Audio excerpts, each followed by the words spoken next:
Pak Kadis, sejauh ini sudah ada berapa nih desa persiapan di Kabupaten Manggarai?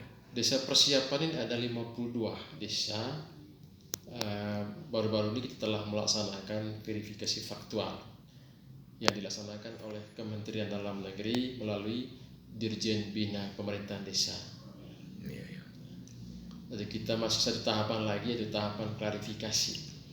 Klarifikasi ini menghadirkan kementerian lembaga terkait untuk memastikan bahwa proses dari awal, sejak proposal awal sampai dengan klarifikasi faktual kemarin, dipastikan bahwa itu benar sesuai dengan realita, sesuai dengan kenyataan, apa benar usulan dari masyarakat atau tidak.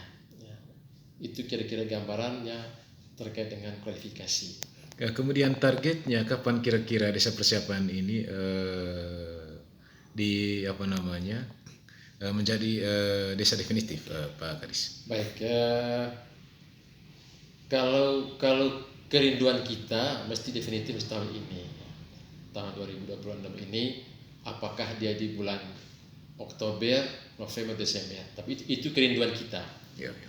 Tetapi kita belum masuk pada satu proses tahapan, di tahapan klarifikasi.